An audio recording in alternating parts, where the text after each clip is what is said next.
When we found humanity, the United Senates of Species wept. We were scared, not of them, but for them. The galaxy was in turmoil. The Axiom Warfleet had been tearing through uncharted space in a mad expansion spree. We'd tried to talk sense into them, even threatening them with arms, but they just simply wouldn't care. When they arrived in the humans' home system, Sol, as we later learned, we wept. It was negligence on our part that we didn't find them earlier. We could have warned them of the incoming danger. We could have tried to save them. But by the time we found them, it was too late. We thought we would never learn of this youngling species, and we watched with dread as the massive Axiom Warfleet came out of warp in their system.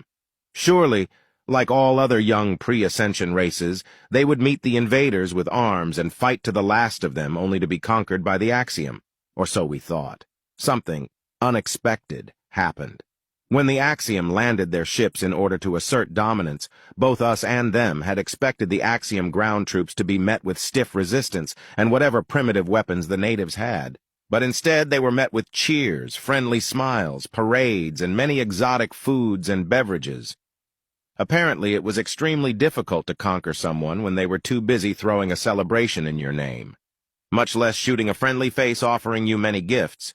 We watched with curiosity and awe. We thought that perhaps a few cycles afterwards the Axiom would continue their conquest of this system, but again, we were wrong. The Warfleet stopped on Sol 3, Earth. One had never seen an Axiomian enjoying themselves so much before. But all good things come to an end, of course. Soon the Warfleet would leave them, not without parting some gifts of their own in return to this extraordinary friendly species, and we were relieved. News of this new fledgling race that survived the Axiom spread like the plague, and countless species of the United Senates of Species flocked to see them with interest, and were all met with the same enthusiasm as the Axiom were. Many would say it was a very enjoyable experience. The humans' homeworld had lighter gravity than the galactic standard. The pollution was more than acceptable, and a great many things there were harmless to most members of the United Senates. Humans themselves seem to have drawn the short stick of evolution on the galactic scene. Many tests done on volunteers have decided that humans are subpar to nearly every sentient race on the galactic stage. Dozens of things could easily come to one's mind when asked why humans are simply less evolved than the other species. There's always someone that's faster than them, stronger than them, more intelligent than them, has higher endurance than them, so on and so forth. And while we wept at their misfortune, the humans didn't seem to be bothered much by it, bless those poor souls. Alas, all good things come to an end eventually. The bad news came in the form of the approaching Corvokian hive fleet. We never knew what drove them to attack Sol 3, but when we knew they were coming, we had time to warn the humans. We tried to evacuate them. We really did, but they simply would not budge. So we wept again, this time for our newfound friends who we wished we knew them longer. Most of everyone pulled off from their planet, but not everyone. For some insane reasons, those few chose to remain behind on Sol 3 with the humans, to embrace whatever fate awaits them. When our long-range scanners had detected a massive fleet entering their system, we thought it was the Corvokians coming to destroy this much-adored fledgling species. But to our horror, it was the Axiom. We waited with bated breath, hoping that they did not return to finish a job they had left the first time around.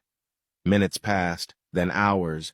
Then those left on the planet sent messages to us that the Axiom weren't here to invade the Earth, but to protect it. We were surprised, all of us, and any skepticism was blown away with ease, just as the Corvokian hive fleet was when they arrived. The Axiom opened fire with no warnings upon the unsuspecting fleet who thought they were coming over to consume a scarcely protected world. Instead, they were met by a fleet that not even the United Senates could stop. The Axiom made short work of them. Then they made planetfall to celebrate with the humans again. It has been many galactic cycles since humanity was first found, and thanks to their intense curiosity and ease at becoming friends with others, you can find a human almost anywhere. From the sleaziest of Morahan bars to the Grand Academy of the Axiom military, no doubt studying their own tactical brilliance. They walk wherever they want, no establishment would turn them away, and in turn, they became the best of friends anyone could ask for. What is the best way to completely and utterly destroy your enemies? We asked the 3 finale contestants. The billions of pairs of eyes were glued to them, watching them both live at the hall and in the television. Consume them whole. The Korvokian representative answered, chittering their mandibles. The crowd murmured in agreement. Glass their planets into smithereens. The Axiom representative grinned with confidence, certain of his victory. The crowd applauded. There were some cheers. Then it was the human's turn. He looked over to the other contestants, then the crowd. With a smile, he answers, "Make them your friends."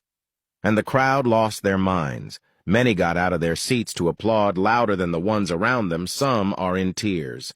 And that's how humanity won the 502nd Pan-Galactic Weapons of Mass Destruction Convention Award.